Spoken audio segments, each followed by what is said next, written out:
Her brother called it a joke. Her friends didn't get it. But every single day, she put $10 inside.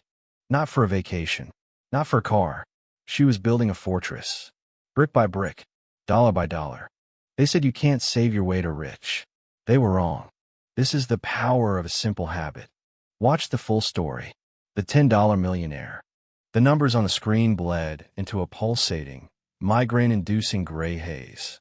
Clara Evans, 32 years old, sat imprisoned in the blue glow of her laptop, the device casting long, skeletal shadows across a small, silent apartment that seemed to be physically shrinking, the walls pressing in with each defeated exhalation. It was 2:17 a.m. on a Tuesday, a time that belonged to ghosts, insomniacs, and those being slowly crushed by the weight of their own lives. The world outside her single window was a void of deep indigo, punctuated only by the distant, indifferent blink of a radio tower light. Inside, the silence was a heavy blanket, broken only by two sounds: the asthmatic hum of a refrigerator on its last legs and the frantic, percussive click-click-click of the calculator's equals button, a sound like a dying insect. She was tallying her oblivion. Again, rent, a staggering $950, was due in 5 days. The student loan payment, a relic of a literature degree that had promised a life of intellectual cafe discussions and was instead delivering a reality of quiet desperation, was 14 days overdue, the late fee a fresh, small humiliation. A credit card statement lay beside the laptop, its minimum payment a mocking, manageable figure that belied the terrifying, ever-growing principal balance. A monster fed not on lavish purchases, but on groceries, gas, and a single emergency root canal from 8 months ago. And then, the final twist of the knife.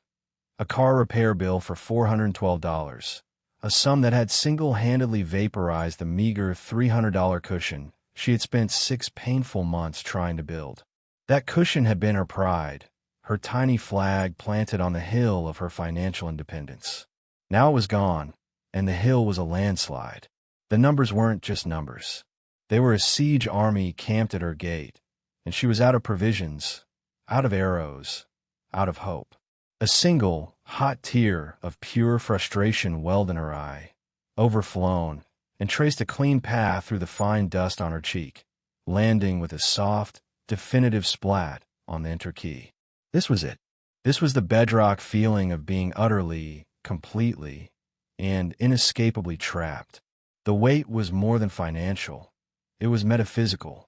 It was the suffocating pressure of a future that promised only more of this present, a gray, endless corridor of anxiety stretching out before her, identical door after identical door, each one opening into a room slightly smaller and more airless than the last.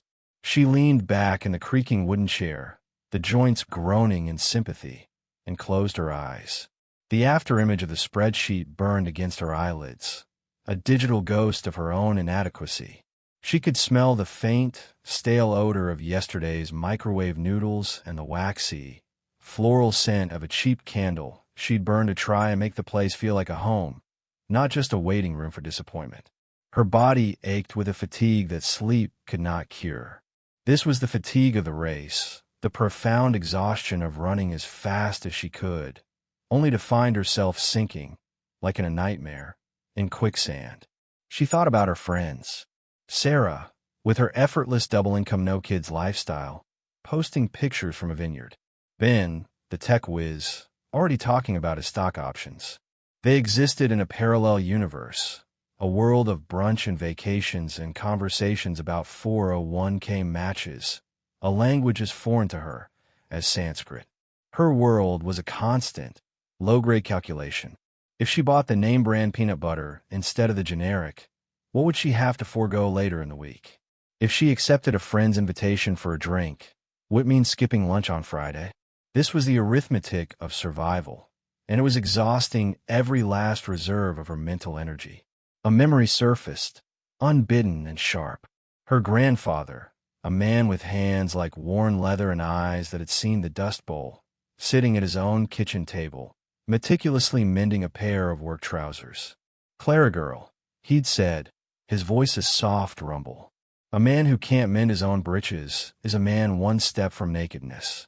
And a person who can't account for their pennies is a person living in a house of cards. She'd been 10. She hadn't understood. She thought it was about sewing. Now, she felt the profound truth of it. Her life was a house of cards, and the wind was picking up. The panic that had been her constant companion for years began to mutate. It wasn't a sharp, screaming fear anymore. It was a cold, solid lump of despair in her stomach. It was the realization that this was not bad luck. This was not a temporary setback. This was a system, and she was the flawed component within it. Her own choices, her lack of a plan, her passive hope that something would simply change, they had built this prison. The bills were just the bars. The realization was the lock. And that was the most terrifying thing of all. She was both the prisoner and the warden. But then, as she sat in the profound silence of her own rock bottom, a tiny, stubborn ember of defiance began to glow within that cold lump of despair. It was a faint spark, but it was hers. It was the part of her that had gotten A's in school, the part that had moved to this city alone, the part that could assemble an IKEA bookshelf without looking at the instructions. This could not be her life. This would not be her life. There had to be a crack in the wall. There had to be a single, loose thread she could pull that would begin to unravel the whole suffocating tapestry. She opened her eyes. The blue glow of the screen seemed less hostile now, more like a neutral tool. The numbers were no longer an army. They were a map of a territory she had never bothered to learn, a map she had been trying to navigate blindfolded. It was time to take the blindfold off. It was time to read the map, no matter how terrifying the landmarks. With a hand that was suddenly steady, she wiped the tear trail from her cheek, a gesture of weary, final resolve. The frantic energy was gone, replaced by a cold, clear, and purposeful determination. She opened a new, blank document on her screen. The cursor blinked in the upper left corner, a single point of light in the void. A heartbeat, an invitation, a promise. She titled the document, her fingers striking the keys with a new firmness. Financial autopsy. She began not with the debts, but with the income. Her single, solitary salary. She typed the number. It looked so small, so fragile, all by itself on the vast white page. Then, line by line, category by category, she began the excruciating process of listing every single outflow. She didn't guess. She opened bank statements, credit card bills, her digital wallet history. She forced herself to look at the truth. And the truth was a tragedy of 1,000 small, thoughtless cuts. The $5 latte, every morning on the way to work. It was a moment of comfort, a small luxury, a warm cup of normalcy in a chaotic life. She did the math. $5 a day, 5 days a week, 50 weeks a year. It was $1,250 a year. For coffee. Her stomach tightened. The lunchtime takeout because she was too tired or too busy to pack a lunch. Another $12, $15, vanishing into a paper bag. Another $3,000 a year, vanishing into a blur of sandwiches and salads she could barely remember eating. The online shopping for clothes. A new blouse to feel professional, a dress for a friend's wedding, a pair of shoes on sale because they were on sale. $60 here, $40 there. It added up to another $2,000 a year, a wardrobe of fleeting confidence hanging in her closet. The subscriptions. The streaming service she barely watched. The music service. The monthly box of artisanal snacks she didn't need. The gym membership she used twice a month. Another $1,200 a year, dripping out of her account on autopilot, a silent leak in her financial boat. She saw it now, with horrifying clarity. She wasn't living beyond her means. She was bleeding to death within them. The money was just disappearing, evaporating into the atmosphere of her daily life, funding a low-grade misery she was trying to medicate with small, expensive comforts. She was paying a premium for her own stress. She leaned back again, but this time, her posture was different. The slump was gone. Her spine was straight. The shock of the cold, hard data had a paradoxical effect. It was awful, but it was knowable. The monster had a shape, and if it had a shape, it could be fought. The question was how. Cutting everything out at once felt impossible. It was a recipe for misery, for feeling so deprived that she would inevitably snap and binge spend, erasing any progress. She needed a system, a keystone habit, something so simple, so small, that it would be impossible to fail, yet profound enough to change the trajectory of her entire relationship with money. And then, as if her grandfather were whispering from her memory, she heard the phrase again, not as a folksy platitude, but as a strategic blueprint. Watch the pennies, and the dollars will watch themselves. He didn't say watch the hundreds. He said watch the pennies, the smallest unit, the most insignificant amount. The idea did not arrive as a thunderclap of inspiration, but as a quiet, logical conclusion. It settled over her like a calm. What if she started with just $10? Not a daunting 100, not an impossible 500. $10. The cost of 2 of those lattes. It was an amount so small it was almost meaningless, an amount that could not possibly disrupt her fragile ecosystem, an amount she could not fail to save. It wasn't about the money. Not yet. It was about the ritual. It was about the daily, physical act of declaring that she was in control. It was about building the muscle of discipline, one rep at a time. The weight was light, but the consistency would be everything. The cursor on the screen was no longer blinking in accusation. It was blinking in agreement. She had her thread.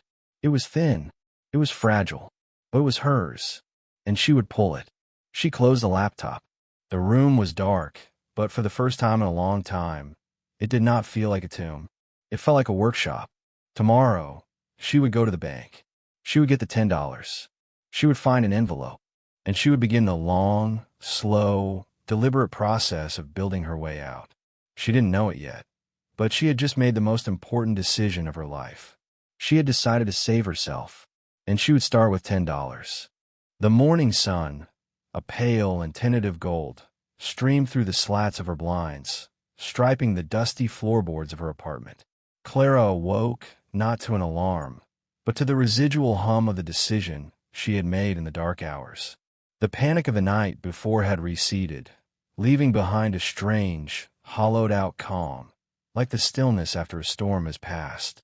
The problem had not been solved, but had been named, and in the naming, it had lost some of its monstrous, shapeless power.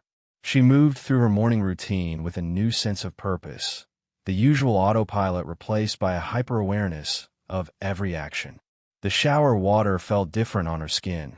The taste of her homemade coffee, brewed strong and black in a chipped ceramic mug, was more acute. She was no longer just going through the motions.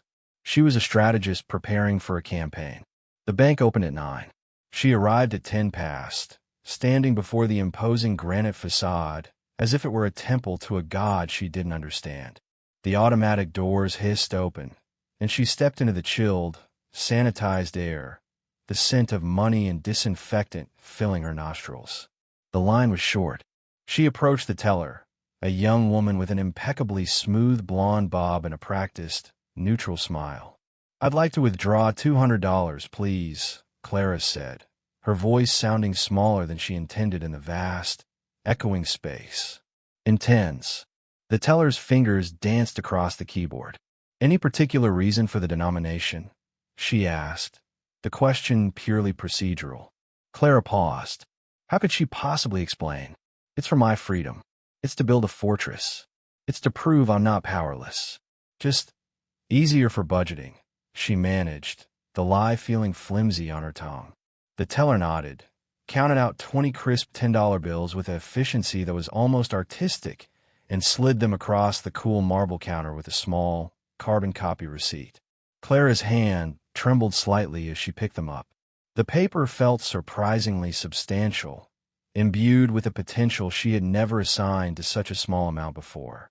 She folded the stack carefully, placed it in the inner pocket of her purse, and walked out, the morning sun feeling warmer, more real, on her face. Her next stop was a stationery store, a place she usually bypassed. The bell above the door jingled a cheerful welcome. The air smelled of paper, ink, and possibility. She found the aisle with envelopes, a riot of colors, sizes, in patterns. She bypassed the floral and the neon, her fingers finally settling on a simple, sturdy box of 100 plain white business envelopes. They were unassuming, serious, and anonymous. They were perfect. She paid with cash, one of the $10 bills from her purse, and felt a small, significant thrill as she received the change. The ritual had begun its first, tiny cycle. Back in her apartment, she placed a box of envelopes and a stack of bills on her small kitchen table, the same table that had borne witness to her despair just hours before. Now, it felt like a command center. She took one envelope. It was lighter than she expected. She picked up a pen, a simple blue ballpoint, and wrote the date in the upper left-hand corner in her neat, looping script. Then, with a deliberation that felt almost ceremonial, she took a single $10 bill from the stack. She smoothed it out, noticing the intricate engraving, the faint green and black hues. She slid it into the envelope. It fit perfectly. She didn't seal it. She left the flap tucked in, a promise of future editions. She carried it to her bedroom, to the tall, dark wood dresser that had been a hand-me-down from a great aunt. The top drawer was where she kept her socks and underwear, the most mundane of items. She cleared a small space in the front left corner, a dedicated plot of land for her new endeavor. She placed the envelope there, alone against the dark wood of the drawer bottom. It looked insignificant, a single, white rectangle in a sea of fabric. The doubt, her old companion, whispered in her ear, "This is pathetic. This is nothing. You're playing a child's game while the wolves are at the door." But she silenced it. She focused on the feeling the act had produced. It wasn't a feeling of excitement or wealth. It was a feeling of order. For one moment in her chaotic financial life, she had exerted complete control. She had decided where that $10 would go, and it had gone there. The act itself was the victory. The amount was irrelevant. The next day, she repeated the process. Before she left for work, she took another $10 bill from the hidden stack in her purse and placed it in her wallet, designating it as already spent on her future. Throughout the day, she was acutely aware of its presence. It was a tangible reminder of her commitment, a silent sentinel against impulse. When a coworker suggested grabbing an expensive smoothie, she hesitated, her hand instinctively touching the bill in her wallet. "I brought my water. Thanks," she said, and the refusal, instead of feeling like a deprivation, felt like a small, personal triumph. That evening, the ritual felt less strange. She took the envelope from the drawer, added the second bill to the first, and returned it to its place. The two bills nestled together, a small community of intention. She did it again the third day, and the fourth. By the end of the first week, there were 7 $10 bills in the envelope. $70. It wasn't a life-changing sum, but the physical weight of the envelope had increased. She would sometimes take it out just to feel it, to hold the proof of her consistency. The habit began to create subtle ripples in other parts of her life. The daily act of consciously setting aside money made her more conscious of where all her other money was going. She started packing her lunch every day, not with resentment, but with a sense of creativity and purpose. She dug out a thermos for coffee.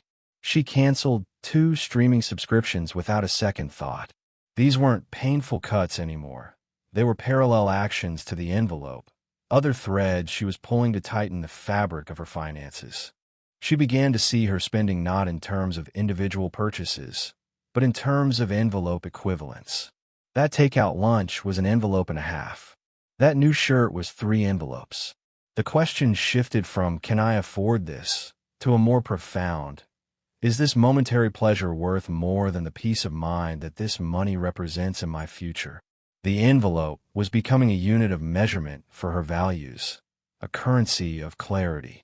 2 weeks in, she faced a more significant test. Her friend, Chloe, was having a birthday dinner at a popular new Italian place. Clara loved Italian food, and she loved Chloe. The social pressure was immense. The fear of missing out, of being seen as the friend who was too broke to participate, was a powerful force. She looked up the menu online, and her heart sank. Entree started at $25. With a drink and tip, It would be a $50 night. 5 envelopes. The old Clara would have gone, smiled through the anxiety, and spent the next week eating ramen noodles, the ghost of the meal haunting her bank account. The new Clara, the one with the growing stack of envelopes in her drawer, paused. She calculated the real cost. She asked herself the real question. What was the value here? The value was celebrating her friend. The food was secondary. So, she found another way to provide that value.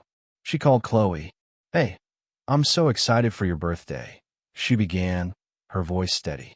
"The truth is, things are a bit tight this month, and that restaurant is a little outside my budget.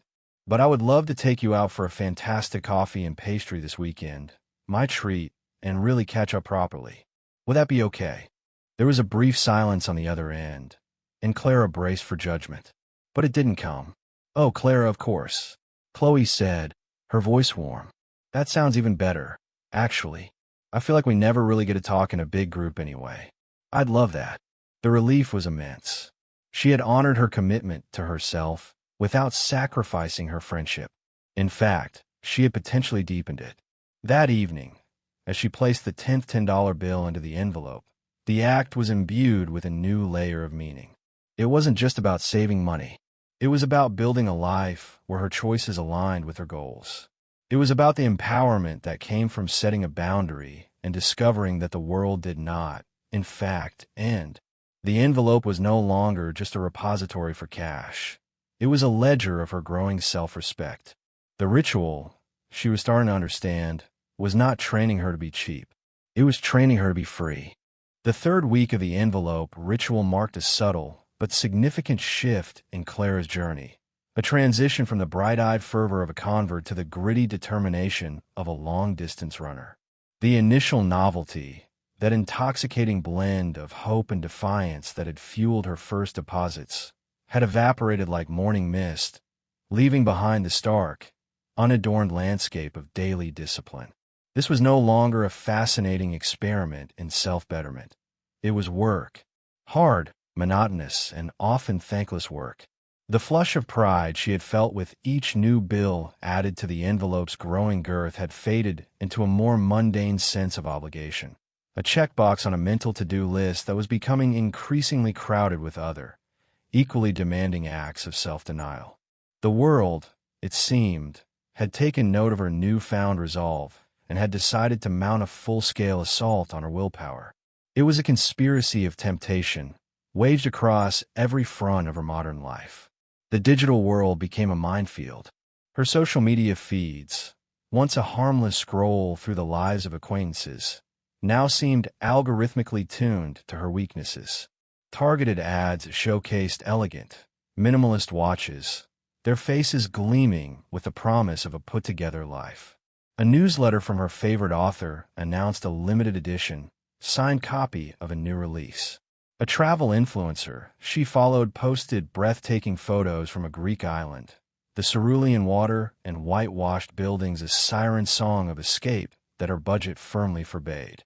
Each pixelated enticement was a small, psychological tug, a reminder of the life she was not living, the pleasure she was actively forsaking. The physical world was no less complicit. Her walk to work became an obstacle course of consumerism. The bakery on the corner wafted the scent of freshly baked croissants and rich coffee directly in her path, a sensory ambush that made her homemade oatmeal taste like ashes. Her colleagues, unaware of her internal struggle, would gather around the water cooler, animatedly discussing the new season of a prestige television show on a streaming service she had just canceled. Their easy consumption felt like a foreign language, one she had once spoken fluently, but was now struggling to even comprehend. The mental energy required to constantly navigate this gauntlet, to erect a shield against 1,000 tiny temptations, was a tax on her psyche she hadn't anticipated. It was a tax on her willpower, and her reserves, she feared, were not bottomless. This was the hidden, exhausting reality of frugality that no one talked about, the sheer cognitive load of perpetual refusal. This constant, low-grade negotiation was the true, unglamorous curriculum of her financial re-education. She was learning that austerity was not a single, grand gesture of renunciation, but a relentless series of microscopic choices, most of them invisible to the outside world. It was the internal debate in the grocery store aisle, her hand hovering between the name-brand olive oil and the store-brand bottle that cost 80 cents less. It was the slight, hot flush of self-consciousness as she poured her own coffee from her thermos at her desk, the vessel looking decidedly utilitarian next to the barista-crafted lattes of her co-workers. It was the decision to spend a Saturday afternoon meticulously darning a small hole in the elbow of her favorite sweater instead of tossing it and buying a new one, her savings measured not in dollars but in the slow, careful progress of a needle. Each of these decisions was a tiny, solitary battle, and while she was, for now, winning them, the cumulative fatigue was a real and present weight on her shoulders. She felt like a soldier on a long campaign, winning every skirmish but growing wearier with each one, the final victory seeming perpetually distant. It was during this week of psychological attrition, this grinding war of attrition against her own desires and societal pressures, that Clara had a pivotal epiphany. Her approach, she realized, was fundamentally flawed because it was entirely reactive.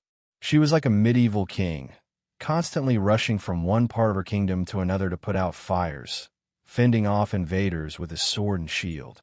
She was constantly defending her borders against attacks on her budget, parrying marketing offers, and resisting the seductive whispers of instant gratification.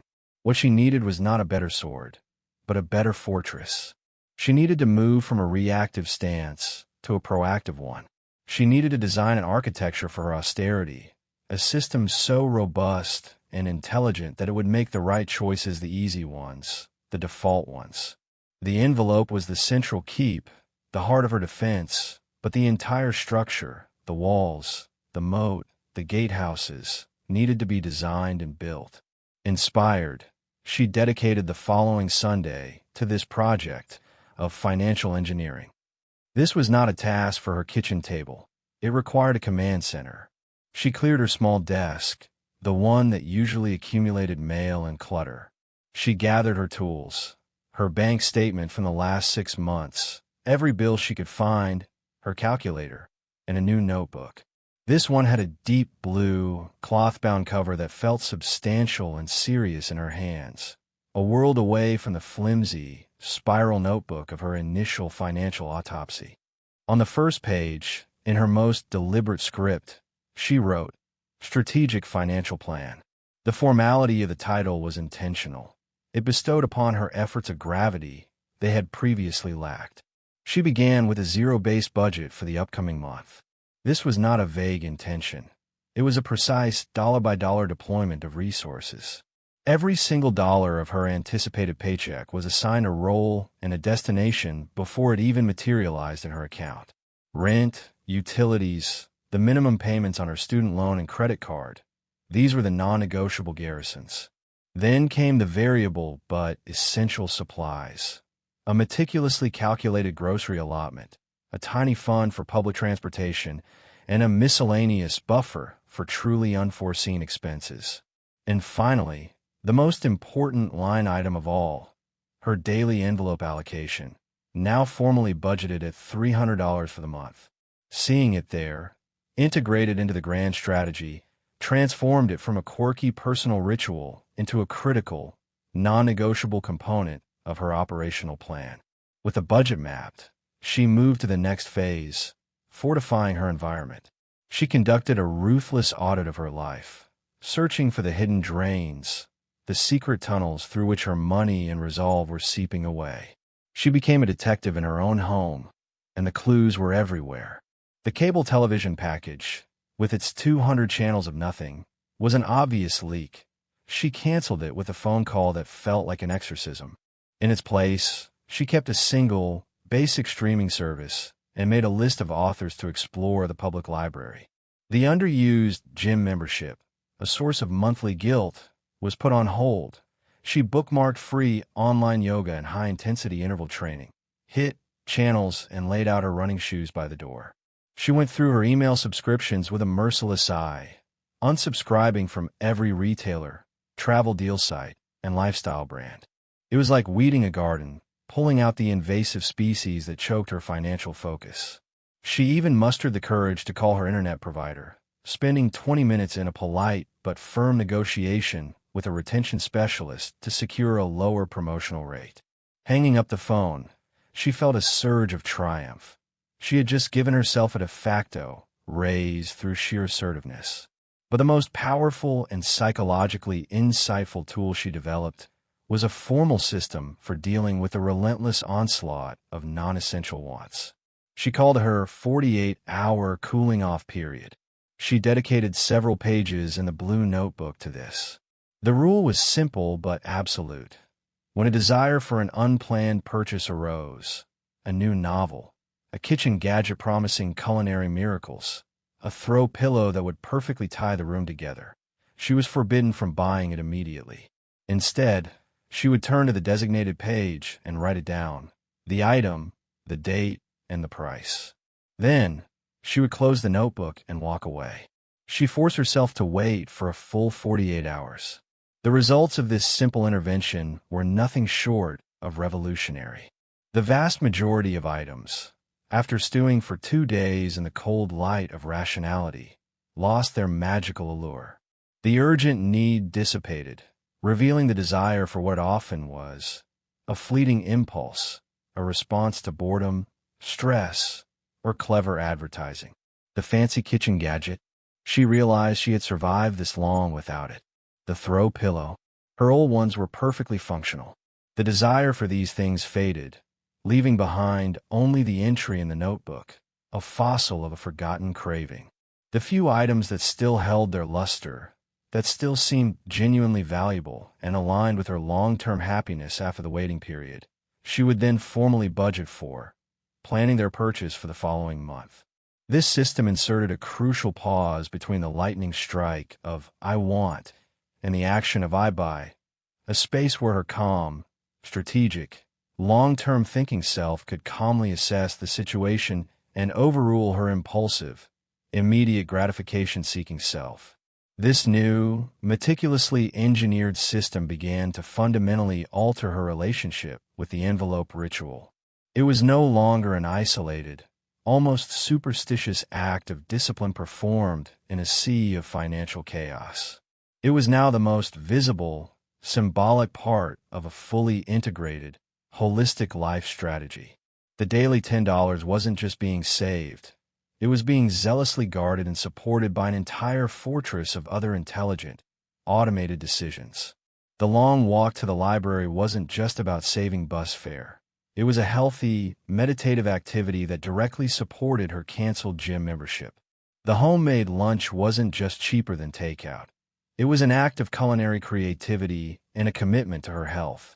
And the process of preparing it the night before had become a quiet, therapeutic ritual. Crucially, she also began the conscious, deliberate work of reframing the entire narrative of her journey. She was not giving up lattes. She was choosing financial sovereignty. She wasn't missing out on expensive group dinners. She was investing in future freedom and deeper, more meaningful one-on-one connections. She wasn't being cheap. She was being strategic. This cognitive shift was perhaps the most powerful weapon in her arsenal. It transformed her perception of herself from a victim of circumstance, perpetually deprived and left behind, into an active, powerful agent architecting her own destiny. The slight, reflexive pang of envy she felt watching her colleagues head out for a long lunch was now consistently replaced by a quiet, solid pride when she opened her own lunch bag. That feeling of pride, of aligned action, was a more sustaining and reliable fuel than any transient restaurant meal could ever provide. The system was put to its sternest test one evening after a particularly brutal and demoralizing day at work. A project had imploded, her boss had been unfairly critical, and she felt professionally worthless and emotionally drained. The old, familiar urge to numb this cocktail of negative emotions with a bout of retail therapy was overwhelming, a physical pull in her chest. Her willpower, depleted by the day's battles, felt paper thin. The siren song of an online shopping spree was deafening, promising a quick, easy hit of dopamine, a tangible reward for having endured such a miserable day. She could almost feel the phantom click of the add to cart button under her finger. Feeling herself on the precipice, she didn't open her laptop. Instead, she went to her bedroom, a place of sanctuary. She opened the top drawer of her dresser. She bypassed the socks and underwear and went straight to the corner. She took out the envelope. It was now satisfyingly thick, a dense little brick of paper and potential. She carried it to her bed, sat down, and carefully untucked the flap. She slid the contents out into her palm and fanned them out. 24 individual $10 bills. $240. It wasn't a fortune in the grand scheme of things, but in that moment, it was everything. It was a tangible, physical representation of 24 consecutive days of conscious choice. 24 victories over her weaker, more impulsive self. 24 bricks she had personally laid in the foundation of her future.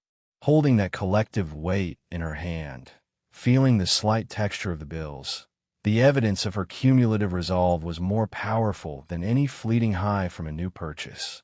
The urge to shop didn't just fade. It evaporated, replaced by a deep, warm, and enduring satisfaction. The envelope had transcended its function as a mere savings tool. It had become a totem, a physical manifestation of her resilience, her discipline, and her slowly growing power.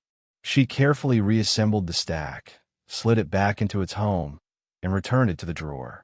The crisis had been averted, not through a frantic, white-knuckled exercise of willpower, but by bearing witness to the tangible, accumulating evidence of her own progress. She was learning, through this grueling third week, that the true architecture of austerity wasn't about constructing a life of grim, joyless self-denial. It was about mindfully designing a life so rich in purpose, intentionality, and self-directed action that the flashy, expensive, and ultimately hollow distractions of the consumer world simply lost their power to seduce her. The daily ritual of the envelope was the cornerstone of this new life, but the walls were being built from canceled subscriptions, negotiated bills, packed lunches, mindful walks, and 48-hour cooling-off periods.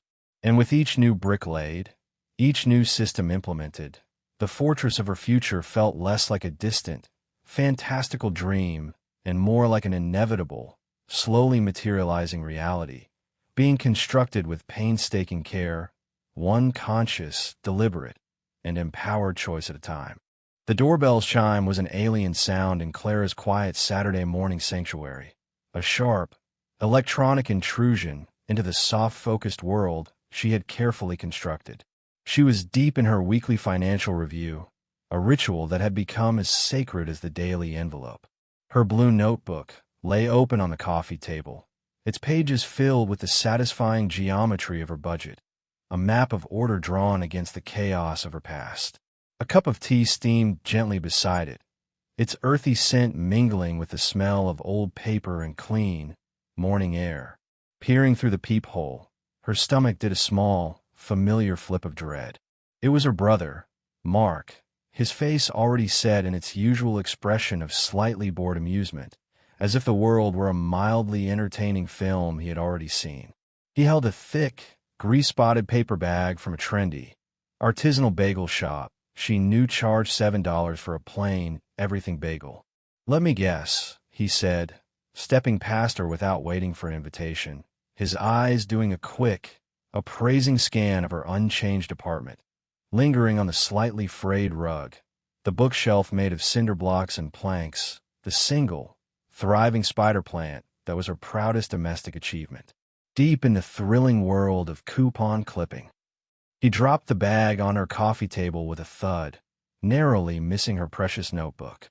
Clara forced a smile, feeling the carefully constructed piece of her morning shatter into 1,000 sharp pieces. The numbers in her head, so clear in logical moments before, now scrambled into nervous static. "Just going over some things. To what do I owe the pleasure, Mark?" Her voice was tighter than she intended, betraying the tension his presence always provoked. Can't a brother check in on his little sister? He said, his tone dripping with a feigned, casual warmth that never reaches eyes. He pulled out a massive, cream cheese-laden bagel for himself, the schmear thick as frosting. I was in the neighborhood, showing a client a condo over on Elm. A 2-bedroom, 2-bath with a killer view. Nice place. You should think about upgrading. This place is fine, I guess. It's a bit of a shoebox, isn't it? Doesn't really scream successful 30-something. This was their familiar, painful dance. Mark, the successful real estate agent, whose entire worldview was predicated on the visible, tangible display of success. The right car, the right watch, the right zip code. To him, Clara's life, her stable but unglamorous office job, her small but clean apartment, her reliable but aging hatchback, was a series of puzzles he couldn't solve, failures to launch that he felt a fraternal, almost patriarchal duty to correct. His advice was always a delivery system for his own anxiety, a way of reassuring himself that his path was the only valid one. I like my shoebox, Clara said, her voice striving for an evenness she didn't feel. She gestured to the sunlit room, the tidy shelves, the plant. It's affordable. It's mine. Affordable is another word for settling, Mark retorted through a mouthful of bagel, spraying a few tiny poppy seeds on her rug. You need to think bigger, Clara. You're too smart to be counting pennies. His gaze, roving and critical, fell upon her blue notebook, open to a page detailing her grocery spending analysis. He reached for it with his free hand, his fingers, adorned with a heavy silver ring, brushing against the paper. What's this? The secret to the universe. A flash of fierce, protective anger surged through her. That notebook was more personal and vulnerable than a diary. It was the unvarnished blueprint of her escape, containing her fears, her hopes, her most meticulous calculations. It was her mind made manifest on paper. It's just a budget, Mark, she said, her voice sharp. He ignored her tone, flipping through the pages with a theatrical slowness, his eyebrows arching higher with each line item he read aloud with mocking emphasis. Groceries, $125? You eating sawdust and rainwater? Transportation, $35? What? Do you push the bus? He chuckled, a dry, humorless sound. Miscellaneous, $30? What can you even do with $30? That's like one drink at a decent hotel bar. His finger, tracing down the page, suddenly stopped. His eyes narrowed, and a slow, incredulous smile spread across his face. He had landed on a line she had added, just that morning, a formalization of her core practice. Daily envelope allocation. $10, $300 per month. He looked up at her, his expression a perfect masterpiece of disbelief and condescension. Wait, hold on. What is this? An envelope. He dragged the word out, making it sound like a relic from the dark ages. Are you for real? You're doing that whole Depression-era grandma thing? Stuffing cash in your mattress? He laughed now, a full-bellied, genuine laugh that seemed to suck all the air out of the room. Clara, be serious. $10 a day? What's that going to get you? A really nice dinner in like 30 years? This is what you're wasting your mental energy on? This is your big plan? The words hit their target with the practiced precision of a sniper. They were not original. They were the amplified, externalized version of the very doubts that whispered to her in the dead of night, the voice that questioned the smallness of it, the seeming insignificance of her daily battle. The heat of a profound humiliation rushed to her cheeks. She wanted to snatch the notebook back, to hide her silly, her quaint, her pathetic little project from his scornful gaze. She felt, for a terrifying moment, like a child whose carefully built sandcastle was being kicked over by a careless adult. But as his laughter echoed in the small space, something inside her shifted. The initial wave of shame began to recede, pulled back by a stronger, deeper current. She looked at him, really looked at him, past the expensive haircut and the designer jeans. She saw the subtle, permanent strain around his eyes, the telltale tension in his jaw that spoke of sleepless nights. She saw the expensive watch, a heavy chronograph that she knew for a fact was purchased on a payment plan he was still servicing. She saw the constant, low-grade anxiety of a man whose entire identity and sense of self-worth were tied to a surface-level, highly leveraged image of prosperity. He was a master of cash flow, a wizard of monthly payments, but a servant to debt and expectation. His was a magnificent, impressive house of cards, dazzling from the outside, but built on a foundation that could be washed away by a single bad month, one lost commission. The heat in her cheeks cooled, replaced by a calm, clear, and startling certainty. The laughter no longer felt like an attack. It felt like a confession of his own deep-seated fear. "It's not about the $10, Mark," she said, her voice quiet but with a new, unshakable firmness that cut through his derisive amusement. "It's about the habit. It's about building the muscle. The money is just a metric. It's the repetition that matters." He waved a dismissive, cream cheese-smeared hand, the smirk still plastered on his face, though it looked a little more strained now. "The habit of what? Being cheap? Clara, this is small thinking. You should be focusing on making more money, not pinching pennies like a squirrel. That's the real game. Hustle. Network. Get a better job. Your assets. That's what matters." "And how are those assets going?" Clara asked, a new, unfamiliar boldness rising within her. She leaned forward slightly, her eyes locked on his. "The cryptocurrency you were so excited about last year? The can't-miss tech stock tip you got from your buddy at the country club? The investment property you were going to flip?" Mark's smile tightened into a thin, hard line. The laughter was gone from his eyes, replaced by a flicker of defensive irritation. "The market's volatile. You have to be in it to win it. It's a long-term play. You wouldn't understand." "I am in it," Clara said, her voice flat and even. She didn't elaborate. She didn't tell him about the low-cost index fund she was about to open, the one that would be seeded with the first year's disciplined accumulation of envelopes. She didn't describe the profound, bone-deep peace she felt each night, knowing exactly where every single dollar was, that her life was no longer a chaotic, reactive scramble. She didn't try to explain that her small thinking was, brick by patient brick, building a foundation of granite-solid financial and psychological security, while his big thinking was a high-stakes gamble, a constant performance on a stage made of quicksand. The truth, she realized, needed no defense. It simply was. He looked at her for a long, uncomfortable moment, his gaze searching her face as if seeing her for the first time. The defiance in her eyes, the calm, unyielding resolve in her posture, the utter lack of apology for her chosen path. It didn't compute. It disrupted the entire narrative he had built for her, the story of the sweet but slightly lost little sister who needed his guidance. "Whatever, Clara," he said finally, the words clipped and hollow. He stood up, brushing imaginary crumbs from his jeans, a gesture of dismissal. "It's your life, but you're wasting your time. You can't save your way to rich. It's a mathematical impossibility on your salary." He headed for the door without looking back. "Enjoy your envelopes." The door clicked shut behind him, the sound final and absolute. The apartment was quiet again, but the silence was different now. It was a charged, fortified silence. His cynicism, instead of breaking her resolve, had inadvertently tempered it, hammering it into something harder and sharper. His visit had been a trial by fire, and she had emerged not scorched, but annealed. It had forced her to articulate her philosophy, to stand and defend it against its most potent critic, and in doing so, she had convinced herself all over again, on a level deeper than mere logic. She walked slowly to her bedroom, the scene of her daily ritual.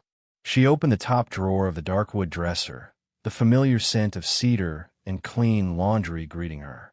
She moved aside a stack of socks and looked at the envelope. It was no longer just a personal project, a private hope. It was a rebellion, a quiet, methodical, and deeply subversive rebellion against the entire Marquean philosophy of the world, a philosophy of leverage, of appearance, of perpetual comparison and immediate gratification. She was on a different path, a slower path, a quieter path, a path that valued security over status, peace over prestige, and freedom over flash. She took that day's $10 bill from her pocket. It was warm from her body heat. She unfolded it, smoothed it carefully against her thigh, and slid it into the envelope with the others. The act, in the wake of her brother's scorn, felt more significant than ever before. It was no longer just a deposit. It was a declaration of war. A war against doubt, against societal pressure, against the tyranny of more. And as she placed the now slightly heavier envelope back into its designated space in the drawer, she knew, with a certainty that felt like fate, that it was a war she was now more equipped and more determined than ever to win. The cynic had departed, but the convert remained, her faith unshaken, her purpose clarified. The completion of the first full year arrived not with a bang, but with the quiet turning of a page in her blue notebook. Clara stood at her kitchen counter, the crisp, final $10 bill of the year in her hand. The ritual had become as ingrained as brushing her teeth, a fundamental part of her daily hygiene. But this moment, the 365th deposit, carried a weight the others had not. It was a milestone, a full revolution around the sun, guided by this single, unwavering star of discipline.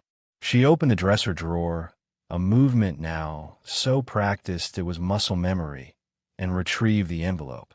It was no longer a flimsy pouch.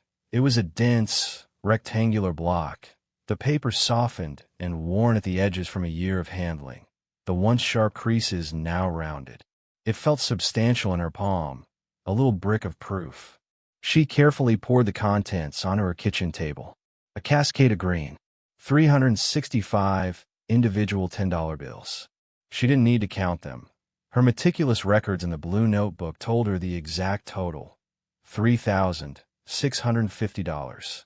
But seeing them there, fanned out across the wormwood grain, was a visceral, powerful experience. This was not a number on a screen. This was physical evidence. It was the tangible result of 365 mornings of packed lunches, 365 declined after-work drinks, 365 walks past the enticing bakery, 365 conscious decisions to choose a different future. Each bill was a silent testament to a battle won, a skirmish in the long war for her financial soul. She ran her fingers over the stack, feeling the collective texture of her resolve. It was the most money she had ever held in her hands that was truly, completely hers. Unspoken for, unpromised to a creditor, a seed of pure potential. But as she sat there, basking in the quiet triumph, a new, more complex anxiety began to stir.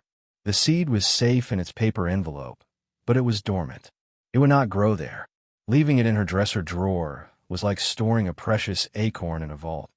It was secure, but it would never become an oak. The savings account at her local bank, where she had initially thought to move it, offered a pitiful fraction of a percent in interest, a rate so laughably low it was effectively a negative return when measured against the silent, insidious thief of inflation. Her money would be safe, but it would be slowly, inexorably starving to death, its purchasing power nibbled away year after year. The fortress she was building needed not just walls, but fertile land within those walls. It needed an engine. The world of investing, however, loomed in her mind as a terrifying and alien landscape. It was a place for people like Mark, for men in sharp suits shouting into phones, for complex ticker symbols scrolling in an incomprehensible green blur across financial news channels. It was a casino, volatile and predatory, a system designed to separate the naive from their money. The language alone was a barrier. P/E ratios, expense ratios, market capitalization, beta, dividends. It felt like a secret society with its own impenetrable lexicon, and she had not been sent an invitation. The fear was paralyzing. What if she put her hard-won money, the physical manifestation of her discipline, into something she didn't understand, only to watch it vanish in some mysterious market crash? The thought was a cold knot in her stomach. For a week, the dense brick of cash sat in a locked box, a sphinx-like riddle she couldn't solve. The satisfaction of its existence began to be tinged with the frustration of inaction. She had done the hard part. She had built the capital. Now, she was too scared to put it to work. The ghost of her old, powerless self whispered that she should just use it to pay down her student loan, to retreat to the familiar territory of debt reduction. It was the safe choice, the path of least resistance. But the new Clara, the one who had stared down her brother's cynicism and won, rebelled against that thought. Paying down the debt was important, but it was a defensive move. It was shoring up the defenses. Investing was an offensive move. It was planting a flag in new territory. It was claiming a piece of the future's growth for herself. Arthur, her mentor from the finance workshop, had said, "The biggest risk is not taking any risk at all, because then you are guaranteed to lose to inflation. You are guaranteeing a slow-motion failure." His words echoed in her mind. Guaranteeing a slow-motion failure. That was what keeping the money in a drawer or a low-yield account was. It was a passive surrender. She had not come this far to surrender. And so, she embarked on a new kind of discipline, one of the mind. She became a student. She spent her evenings not in front of the television, but at the public library, surrounded by towers of books with intimidating titles. She started with the basics, with Investing for Dummies, swallowing her pride for the sake of knowledge. She learned about asset classes, stocks, bonds, real estate. She learned about risk tolerance and time horizons. She devoured the wisdom of legends like John Bogle, the founder of Vanguard, who preached a gospel of simplicity and low costs. His central thesis was elegant and powerful. Instead of trying to beat the market, a game that most professionals lose, why not just own the entire market? The concept of the index fund was a revelation. It was the antithesis of the casino. It was not a bet on a single company's genius or luck. It was a bet on the relentless, forward-moving engine of human innovation and productivity itself. It was a bet on the entire economy. By buying a single low-cost index fund that tracked the S&P 500, she would own a tiny, microscopic piece of 500 of America's largest companies. If the economy grew over the long term, as it always had despite wars, recessions, and panics, her investment would grow with it. It was boring. It was unsexy. There was no story to tell at a cocktail party. But it was, according to all the data, the most reliable way for the average person to build wealth over time. It was the ultimate expression of her philosophy: slow, steady, consistent, and disciplined. The decision made, the next step was the terrifying part: action. She opened a brokerage account online. The process was surprisingly simple: a series of digital forms that asked for her social security number, her employment, her investment goals. Each click of the next button felt like stepping off a cliff. The final screen asked for the funding amount. Her hands were cold and slightly trembling as she typed in the number: $3,650. She took a deep breath, the air shuddering in her lungs. This was it, the point of no return. She was about to transfer a year's worth of sacrifice, of discipline, of hope, into the vast, impersonal digital ether of the stock market. She thought of the envelopes. She thought of the daily ritual. She thought of the peace that came from control. This was not a reckless gamble. This was the logical, next step application of that same control. She was not throwing her money into the void. She was strategically deploying it. The discipline that had built the capital was the same discipline that would now guide its deployment. She clicked submit. A confirmation screen appeared. It was done. The money was gone from her checking account, on its way to the brokerage. A wave of nausea washed over her, followed immediately by a strange, light-headed euphoria. The fear was still there, a buzzing in the background, but it was now overshadowed by a profound sense of crossing a threshold. She was no longer just Clara Evans, saver. She was Clara Evans, investor. She was an owner. However small her stake, she now had skin in the game of American capitalism. She was no longer a passive bystander in the economy. She was a participant. The following Monday, once the funds had cleared, she logged back into her brokerage account. The interface was clean and simple.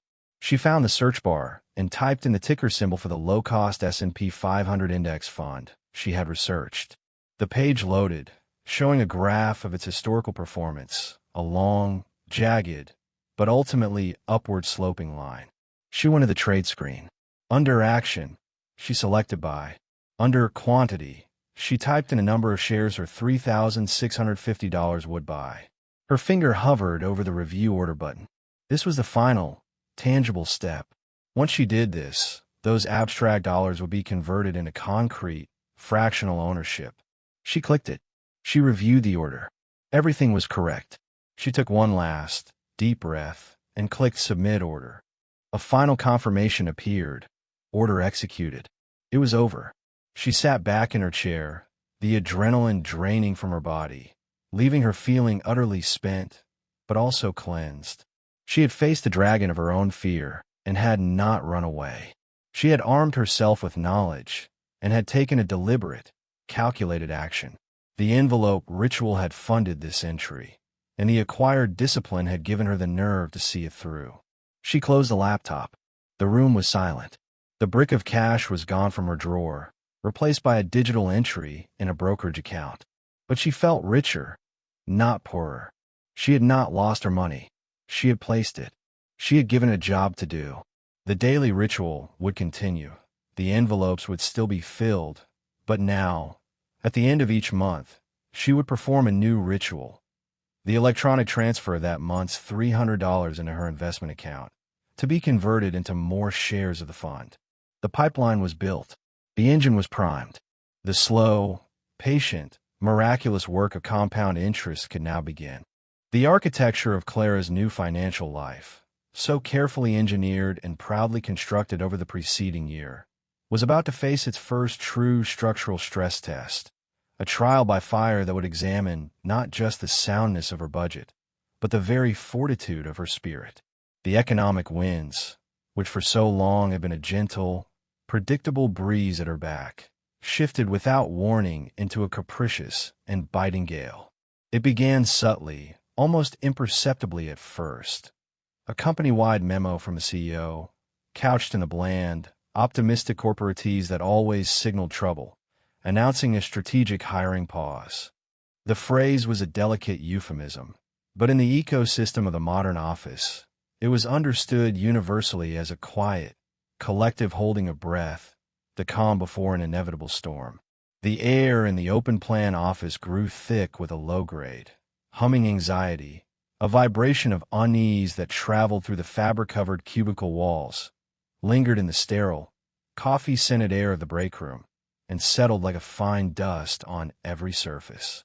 Clara watched the signs with a growing sense of dread. The whispered conversations between managers that stopped abruptly when she approached. The sudden cancellation of the annual summer picnic, blamed on budget reallocation.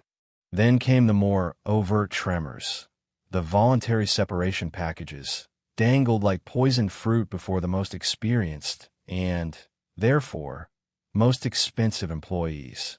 She watched as colleagues she had known for years, people who had trained her, eaten lunch with her, shared stories of their children and vacations, were suddenly called into closed-door meetings, only to emerge pale and shaken, carrying cardboard boxes into which they silently packed their family photos, their favorite mugs, the small accumulations of a professional life.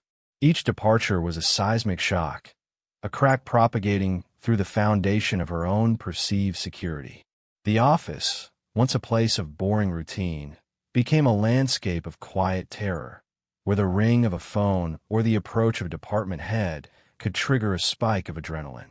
Then, the tremor became a full-blown, foundation-shattering quake. Her entire department was slated for restructuring, a cold, surgical, and utterly devastating euphemism for dissolution. The meeting with her direct supervisor and a blandly smiling HR representative was a surreal, out-of-body experience.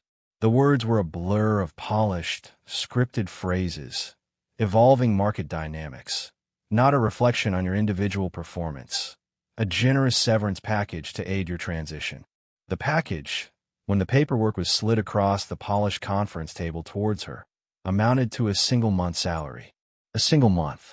It felt like being handed a single, flimsy life preserver and being pushed overboard into a churning, infinite ocean. The chasm had opened up beneath her feet, and the bridge across it was made of tissue paper. The walk home that day was a dissociative nightmare. The world outside the office windows looked exactly the same. The sun was shining with late afternoon gold. People were laughing on park benches. The city hummed with its usual, indifferent vitality. But for Clara, everything had been rendered alien, menacing, and fragile. The familiar streets felt like a movie set, a painted backdrop that could be folded up and carted away at any moment. The solidity of the pavement beneath her feet felt like an illusion.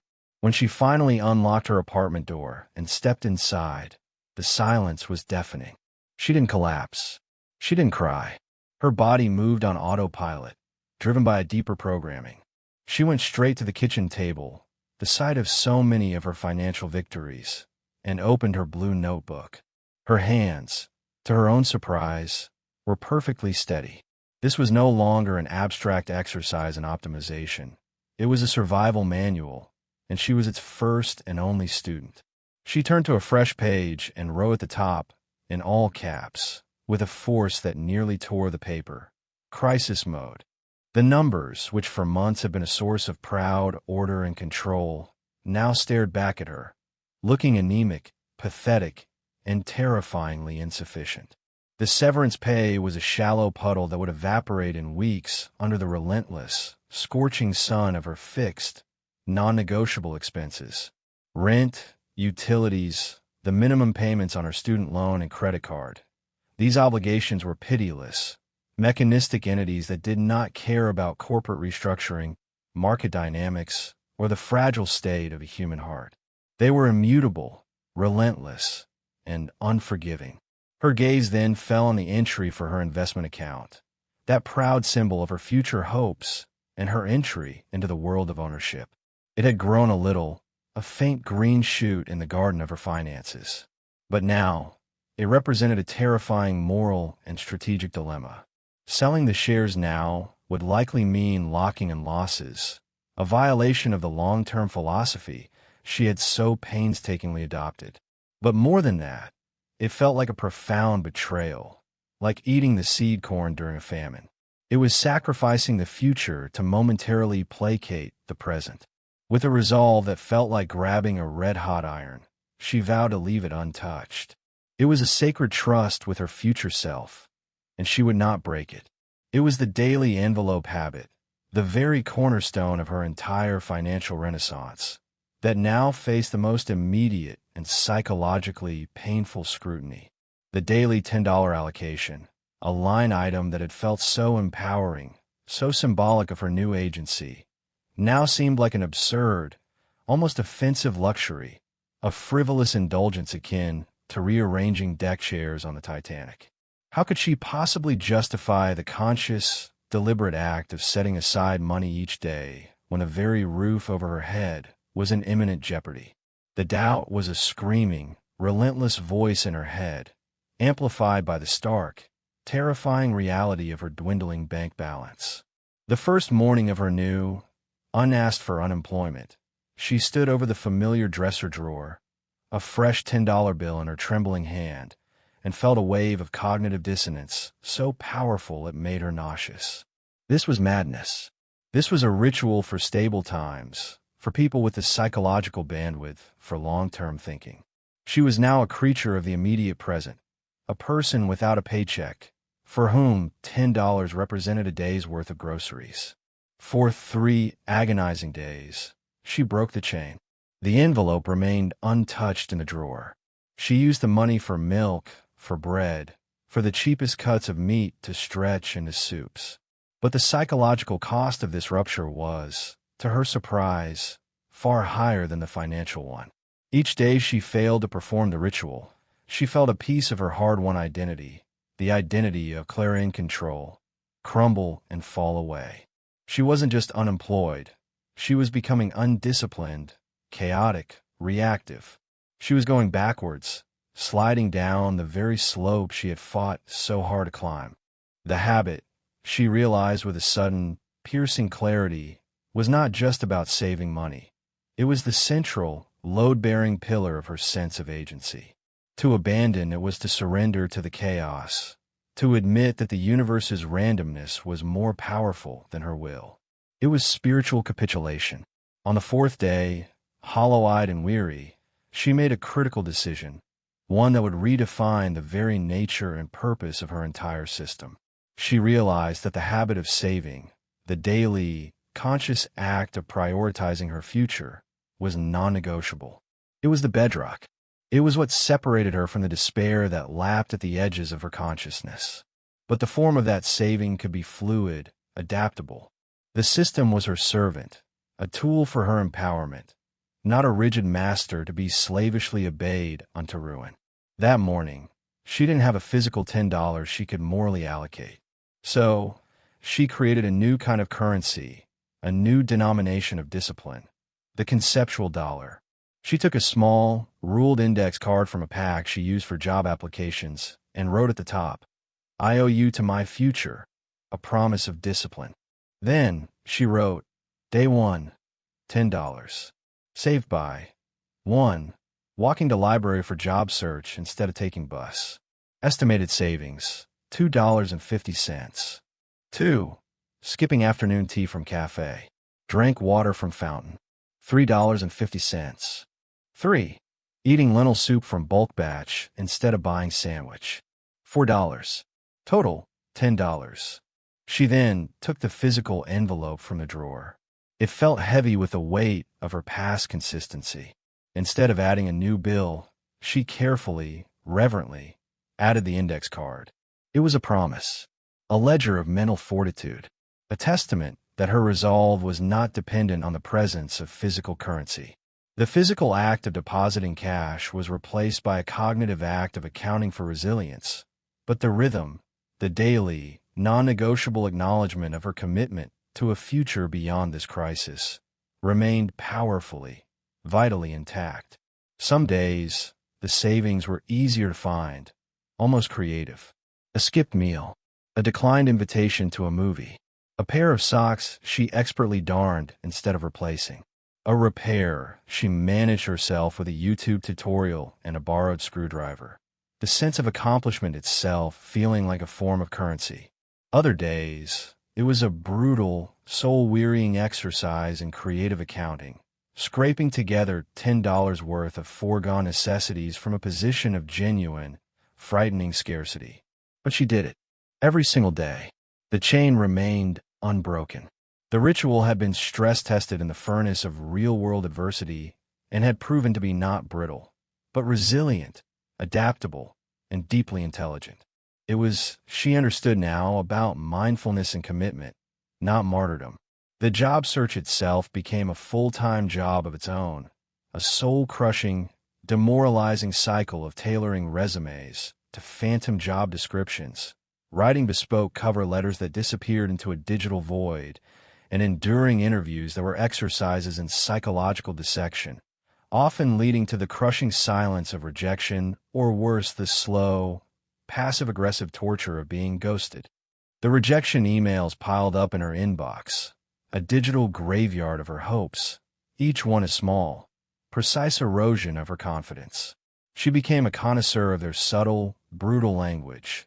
We've decided to move forward with a candidate whose experience more closely aligns. Meant she was too junior. We were impressed with your background, but meant she was overqualified and thus a flight risk.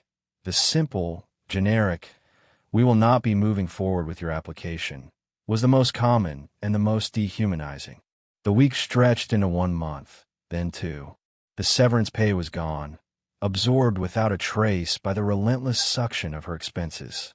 She had to begin dipping into the small emergency fund she had started, the one that was separate from the envelope money. Watching that number shrink with each withdrawal was a uniquely harrowing experience, like watching her lifeboat spring a slow, steady leak, knowing the ocean was infinite. There were moments of pure, unvarnished, primal terror that broke through her disciplined calm. The day she received a past-due notice from the electric company, the bright red, final notice, stamp feeling less like an administrative mark and more like a brand of shame seared onto her soul. The day her Her essential lifeline to interviews across the city made a strange, grinding clunk from the front axle, and she had to spend a day of precious job search time limping it to a cheap mechanic, praying it could be fixed for less than $100. The long, sleepless nights where she lay awake in the oppressive silence, her mind racing through a labyrinth of worst-case scenarios, each one more elaborate and horrifying than the last, all ending with the same final image. Her, homeless, her few possessions in a shopping cart, the fortress she had built revealed as a mirage. During these moments, the temptation to cash in the entire, tangible stack of envelopes, to use that $3,000 plus for immediate, visceral relief from the pressure, was a physical ache, a siren song whispering of temporary peace. But she never did. To break that particular chain, to liquefy that specific asset, would have felt like a spiritual defeat from which she might not recover. The envelope money was no longer just savings. It was a sacred relic, a tangible symbol of her long-term vision and her proven capacity for discipline. Cashing it out would be an admission that the vision was dead, that she was only a creature of the present moment, defined entirely by her crisis. The IOU cards were her ingenious bridge, her way of honoring the spirit of the habit, of keeping the flame alive, without cannibalizing the future for the sake of the desperate present. After 3 long, grinding, spirit-testing months, the break came, not with a fanfare, but with a simple, straightforward phone call. It was for a similar administrative position at a smaller, less glamorous, family-owned company. The salary was lower, the benefits less comprehensive, the office decor decidedly dated. The old Clara, the one from a year ago, might have felt a pang of disappointment, a sense of downward mobility. The new Clara, the one who had been forged in the fire of uncertainty, felt only a profound, staggering, almost debilitating wave of relief, so powerful it brought tears to her eyes. She got the offer. The first thing she did when she hung up the phone, her hands shaking uncontrollably, was not to call her friends or family, not to celebrate, but to walk on unsteady legs to her bedroom. She opened the top drawer of the dark wood dresser. She took out the thick, worn envelope and the stack of IOU cards. There were over 90 of them, a deck of her own resilience. She did the math. 912 conceptual dollars, now made real by her perseverance. She went to the bank and withdrew $910 in crisp $10 bills. A final, symbolic $2 remained on the IOU ledger, a permanent reminder of the struggle and the ingenuity it had demanded. She returned home and, in a private ceremony that felt more significant and sacred than any first day of work orientation ever could, she paid back the envelope, slotting the new, crisp bills in with the soft, worn older ones, reuniting the physical with the conceptual, marrying her past discipline to her present deliverance. The chain was not just unbroken. It was now stronger, tempered, and forged in the fire of genuine adversity. The habit had survived its first real, existential storm. It had been bent, adapted, and stretched, but it had not broken. It had proven itself to be not a fair-weather friend, but a loyal, resilient, and intelligent companion through the leanest of times. As she placed the now reconstituted, heavier-than-ever envelope back into its designated space in the drawer, Clara knew with an unshakable certainty that she had passed a test far more important than any job interview. She had learned that true financial resilience wasn't about never falling down. It was about having a system, a discipline, and a core of self-belief sturdy and flexible enough to get back up again, to adapt, and to continue the march forward. The fortress walls had held. Not only had they held, but they had been reinforced by the very storm that had sought to destroy them. The new job was a study in quiet humility. The office was housed in a building that had last seen architectural acclaim in the 1970s, its carpets worn into ghostly pathways, the air smelling faintly of industrial cleaner and old paper. Clara's desk was a battleship-gray metal relic, her colleagues a collection of pleasant, unambitious souls for whom work was a means to an end, not a source of identity. The work itself was mundane, a series of repetitive administrative tasks that required little more than basic competence and a tolerance for monotony. The old Clara, the one who had dreamed of a career filled with meaning and intellectual challenge, might have withered in this environment, seeing it as a professional death. The new Clara, the one who had stared into the abyss of unemployment, saw it for what it was, a steady, reliable engine. It was the pump that would prime the well. It was the predictable, if unglamorous, source of the raw material, the capital, that her system was designed to optimize. The first paycheck from the new job felt different from any that had preceded it. It wasn't just a payment for services rendered. It was a restoration of order. It was the sound of the fortress gates closing again, the drawbridge being raised. She endorsed the check with a feeling of profound gratitude, not for the amount, but for the simple, powerful fact of its existence.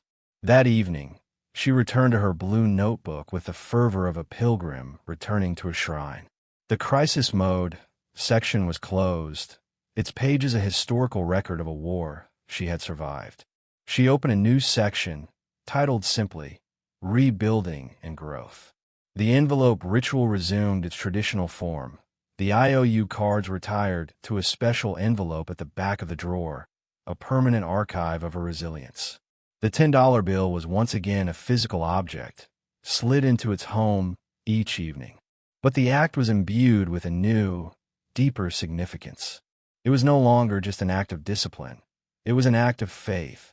Faith in the system, faith in the future, and faith in herself. The daily deposit was a quiet celebration of stability regained. A month into her new job, on a rainy Saturday that turned the city into a landscape of gray reflections and slick asphalt, she sat down for her first quarterly financial review since the crisis. She logged into her brokerage account, a task she had avoided during the lean months. The sight of its balance, too painful a reminder of the precariousness of her situation. The login process felt like stepping into a room she had sealed off during a plague. She expected to see stagnation, or perhaps even a slight decline, a reflection of the market's own nervous tremors during that period. The screen loaded. She blinked. She leaned closer, her nose almost touching the monitor, certain there was a mistake. The number was not what she had remembered. It was significantly higher, not by a life-changing amount, but by a margin that was impossible to ignore. Her initial investment of $3,650, supplemented by a few automatic monthly transfers she had set up before the layoff, had not just held its ground. It had grown. It had swelled. The portfolio value now stood at over $4,000, a gain of several $100s. In a few months, while she had been struggling, worrying, and fighting for her basic survival, this silent, digital engine had been quietly, relentlessly working for her. This was her first true, visceral encounter with the phenomenon she had only read about in her library books. Compound interest. It was one thing to understand the theory, to nod along with the mathematical formulas and the historical charts. It was another thing entirely to see its effects on her own life, on the money she had earned with her own labor and saved through her own discipline. The gain wasn't just from her own contributions. A portion of it was profit, generated by the market itself. The money had, in a very real sense, made more money. It had reproduced. The initial deposits were not only growing, but the growth itself was now starting to generate its own independent growth. It was a virtuous cycle, a financial perpetual motion machine. The curve on her portfolio's value, which had been a shallow, hopeful incline, was now beginning to bend upwards in a way that was visibly, thrillingly, nonlinear. She spent the rest of the afternoon immersed in her statements, cross-referencing them with the market data from that period. She saw how her consistent monthly investments, a practice known as dollar-cost averaging, had worked in her favor during the crisis. When the market had dipped slightly, her fixed dollar amount had bought more shares. When it recovered, those extra shares amplified the gains. Her unemotional, robotic consistency, even in the face of personal turmoil, had been rewarded. She wasn't a stock-picking genius. She was a system-adhering robot, and the system, it turned out, was brilliantly designed for robots. A slow, deep smile spread across her face, a smile of pure, unadulterated understanding. This was the alchemy her brother Mark had mocked. This was the quiet, relentless power he couldn't see because he was too busy looking for the big, flashy score. He was out there, as he always was, chasing the latest hot stock, trying to time the market, buying high on hype and selling low on fear. His portfolio a testament to the frenetic, costly energy of a hamster on a wheel. And she, Clara, sitting in her modest apartment with her boring index fund, was watching her wealth grow while she slept, while she worked, while she made her morning coffee. The tortoise wasn't just plodding along. The tortoise had discovered a secret, downhill path that the hare was too frantic to notice. This realization triggered a profound shift in her perception of time and value. The $10 bill in her hand each evening was no longer just $10. It was $10 plus all the dollars it could ever become. It was a seed that contained within it the genetic code for an entire forest. The daily ritual was the act of planting that seed in fertile ground. The patience was the water and sunlight. And the result, she now saw with her own eyes, was not a linear accumulation, but an exponential explosion. The first 1,000 had been agonizingly slow. The second 1,000 had come faster. The 4,000, she could see, would arrive quicker still. The engine was warming up. The flywheel was beginning to spin under its own momentum. She thought back to the worst days of her unemployment, the moments of sheer panic when she had considered cashing out the investment account. The relief it would have provided would have been temporary, a single meal for a hunger that was chronic. By holding fast, by protecting that seed corn, she had not only preserved her capital, but had allowed it to grow, to become a stronger, more robust resource for her future. The discipline of inaction, she learned, could be as important as the discipline of action. This new understanding infused her entire financial life with a renewed sense of purpose. The budget wasn't a restrictive cage. It was the fuel injection system for her wealth engine. Every dollar she didn't spend on a frivolous one was a dollar that could be funneled into this compounding machine. The packed lunch wasn't a symbol of deprivation. It was a strategic allocation of capital. The walk commute wasn't just saving bus fare. It was a direct contribution to her future financial independence. Her life became a series of interconnected, wealth-generating loops. The system was no longer a collection of separate habits. It was a single, integrated, synergistic organism, with the principle of compounding as its beating heart. She began to project forward, playing with the compound interest calculators she found online. She plugged in her current savings rate, her expected rate of return based on historical averages, and a timeline of 20, 30 years. The numbers that appeared on the screen were so large they felt fictional, like the national debt or the distance to a star. They were abstractions. But then she would look at her own brokerage statement, at the very real, very non-abstract gain she had just witnessed, and the abstractions would snap into frighteningly concrete focus. Those future numbers were not fantasy. They were the logical, mathematical endpoint of the path she was on. They were her destination.